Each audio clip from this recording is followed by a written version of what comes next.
Good morning, everyone.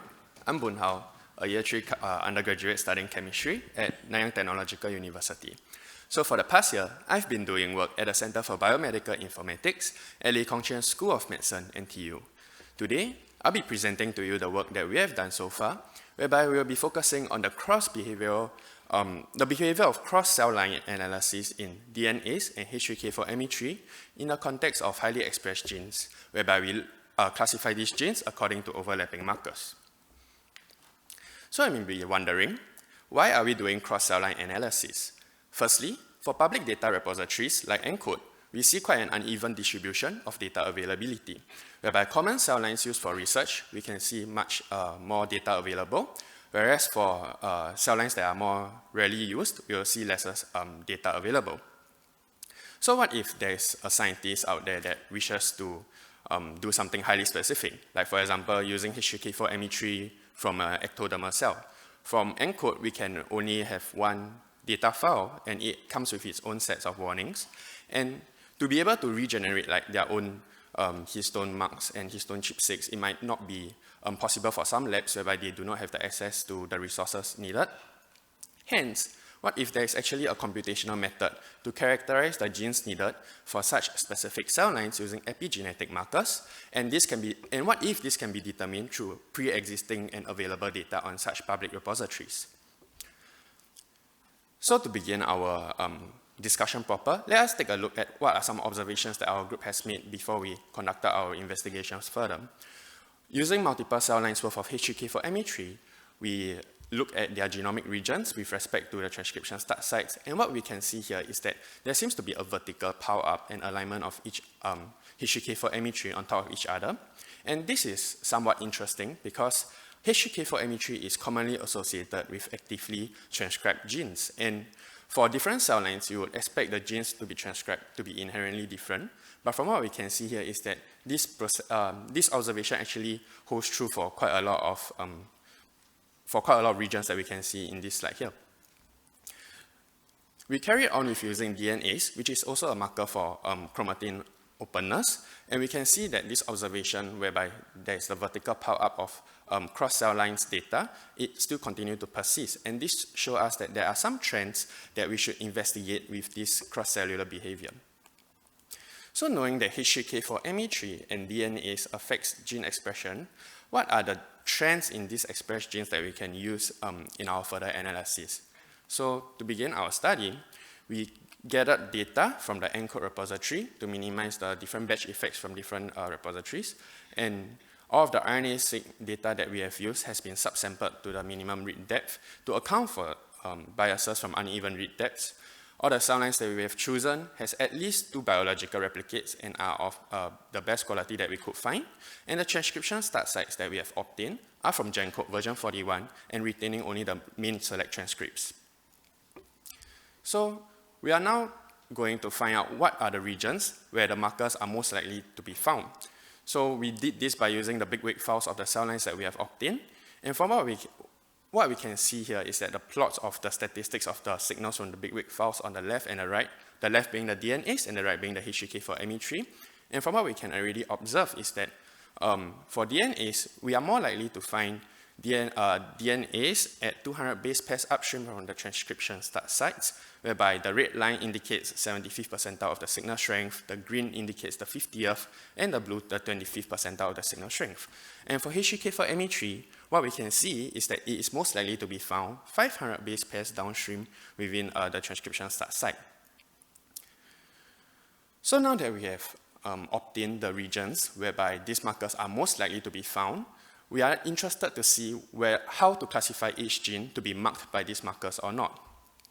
This can be done by looking at the signals, and we need to have sufficient signals within these regions, and we set it as 50% in our analysis.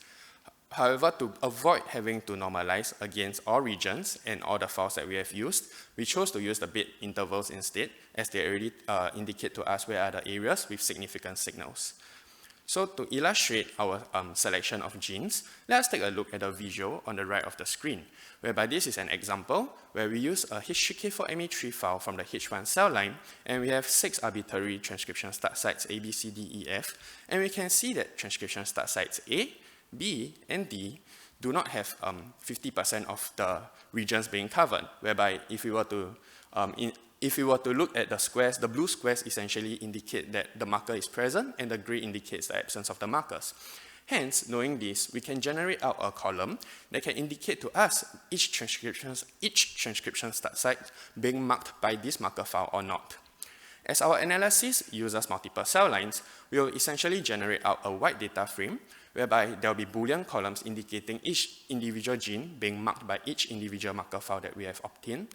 And we do a sum across the rows to get the number of marker files each genes are marked by. With this number of marker files that each genes are marked by, we can then take the expression values from the RNA sequence files using log2 of the RNA-seq. So now, we group these transcription start sites according to the number of marker files they have been marked by, and we can obtain the distribution of expression values. So let us take a look at these distributions, whereby on the top left, we have the genes that are not marked by any of the files, and across the row, we can see that the number of marker files increases all the way until the bottom right plot, which is essentially the genes that are marked by all of the marker files that we have used in our analysis. And from what we can observe here is that the expression distribution actually shifts rightwards as the number of marker files the genes are marked by increases. So that is an interesting observation that we have for now. And now let us shift our focus to the distribution of the individual genes across the number of marker files they are marked by. And what we can see here is that there is a U-shaped distribution whereby a large percentage of the genes are either marked by none of the marker files or they are marked by all of the marker files. So now that we have our preliminary results and observations, we ask ourselves, what if these results are actually reproducible under random occurrence? So to do that, we check what happens if we were to randomize our labels. Instead of having our original labels whereby we marked it based on our selection criteria, we essentially scramble our labels, and now we have randomized labels, and we group them according to these labels, and we get the distributions once more. And from what we can see here is that the wave-like distribution, whereby the increment of distribution across the number of marker genes is no longer present.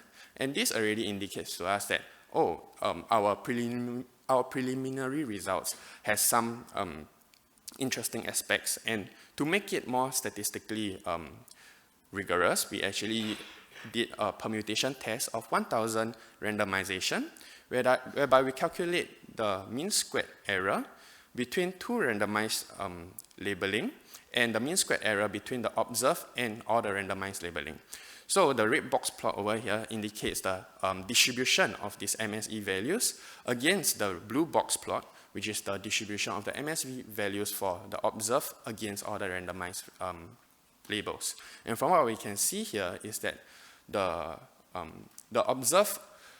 distribution from our preliminary results do not belong to the randomized trials at all. And this already shows us that whatever that we have obtained is not by chance. So let us go back to even further back in our steps. What if we were selecting a different region that was not indicated by the big file? So our original results were obtained by looking at which region has the most significant signals. What if we were to select another region and we arbitrarily selected, instead of looking at DNAse upstream 200 base pairs, we chose to look at DNAse 200 base pairs downstream. And from what we can see is that the U-shaped distribution in the marker genes, in the genes marked by the number of marker files is no longer present. So this already established to us that our methodology has to be followed to be able to obtain our initial results, and this is interesting. And you all might be wondering, sure, we have been showing results on all this aggregated data. What about the original, what if we want to know whether these transcription start sites are marked by a specific cell line or not? So let us refer back to the table whereby we used whereby we have done each individual marker files marking each individual genes, and let us fix, for example, A549 and GM12878. Over here, we will once again combine it with all the gene expression data, and we are once again able to obtain the distribution of gene expression, but in a truth matrix format. So the top left table essentially represents the genes that are not marked by both A549 and GM12A78, and the bottom right plot essentially is the genes that are marked by both A549 and GM12A78. The diagonal between them are the genes that are marked by either A549 or GM12A78. So let us focus on a particular region, which is the RNA sequence data that are from A549 and GM12A78 as well.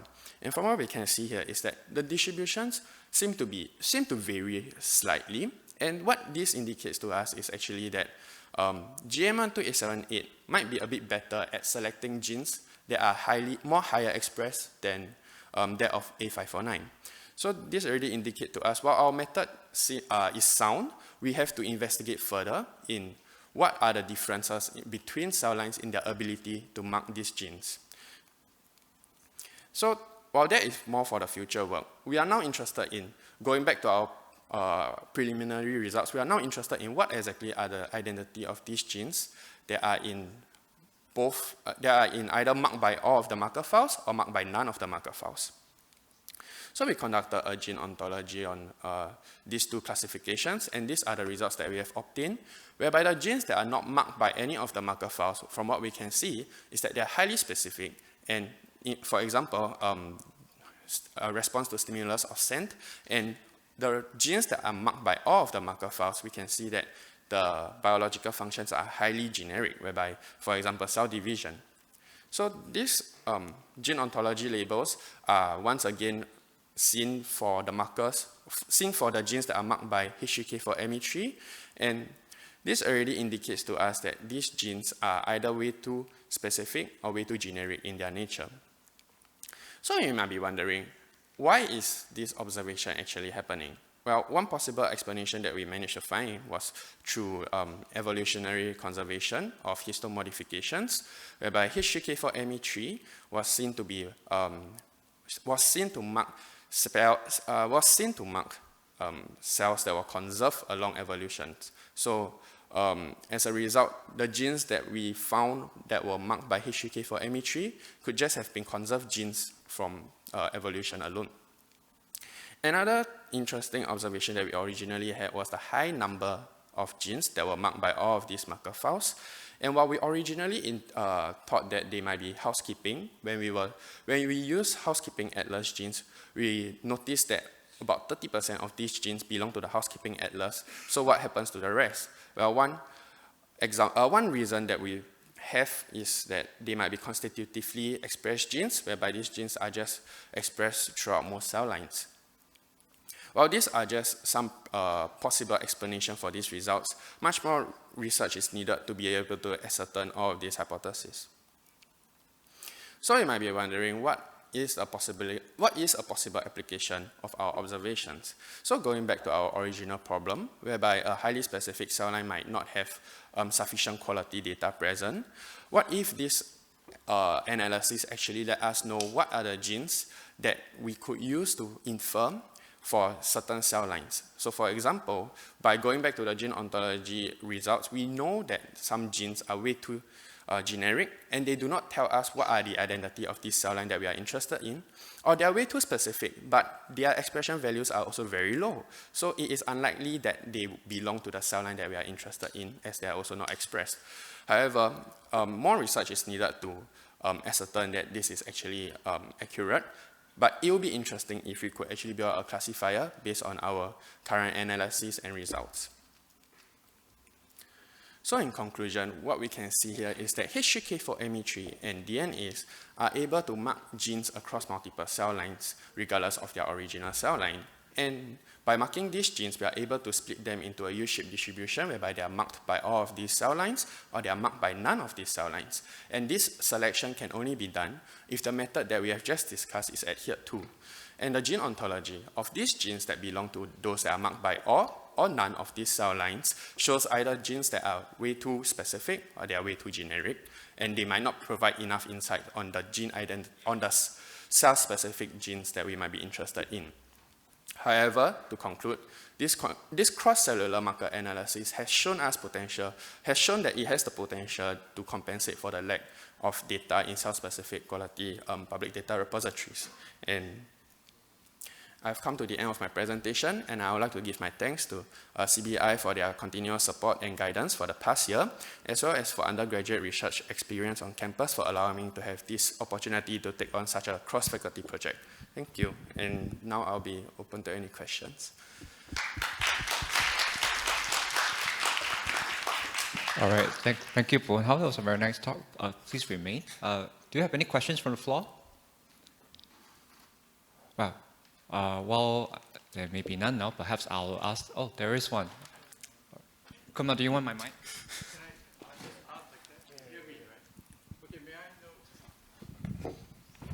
Thank you. It was an excellent talk. I really enjoyed. Can you tell us what is the proportion of percentage of cells? I mean, genes that are marked and not marked percentage. Because, okay, let's go back to the slides of histogram. Okay, actually, that would do. For DNAse, we can see that there's roughly about 6,000 genes out of a total of 19,000 from the mean select transcripts only, so that's about 1/3. And for, actually no, okay, for those that are not marked alone, is 3,000 out of this 19,000, so it represents about 1/6 of the total gene. And for H3K4ME3, however, we can see that the percentage is slightly different. Yeah, over here.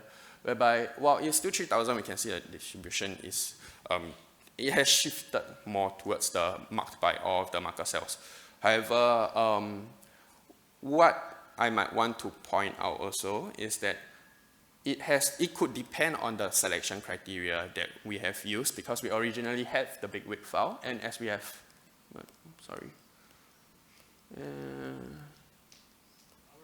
this one, as we have evaluated here, when we chose a different regions, the distribution of the of the genes that are marked by these cell lines actually changes. Hence, it actually, it could vary, but based on our current analysis right now is that we chose the 50% criteria, 50% selection criteria to retain about 5/6 of the genes.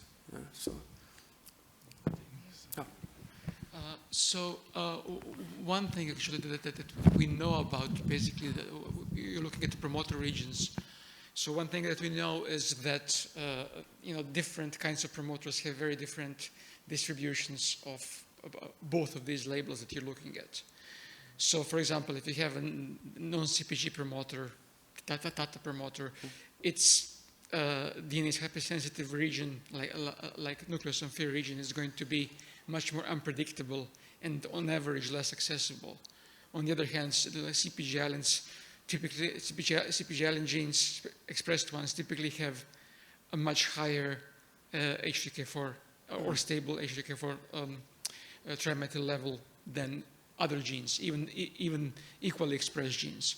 So have you ever had a look at actually what kinds of promoters are at each end of your U-shaped, and if that can explain some of what you're observing? Thank you for your observation.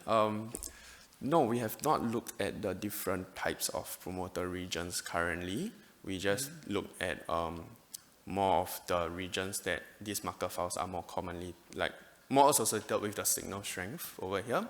However, that is quite an interesting point to note, and perhaps there's room for discussion after this talk. Sure. Yeah. But one thing is actually, because H3K 4-trimethyl, like any histone modifications, per cell, there is a natural plateau, right? So when basically, in a particular cell, in a diploid cell, you have, 2 to 4 copies, depending on the stage of the cell cycle, of each histone. Each has like two H3K 4-trimethyl, H3K4 tails, right? So basically, you can have between 0 and 8 of them methylated at the same point. So there's a natural like plateau of this. There is no much of a dynamic range, right? Okay, that's there's something interesting that I feel like we could discuss more. We should discuss Okay, more we after should. this. Yeah. Yeah, thank you. Thank you.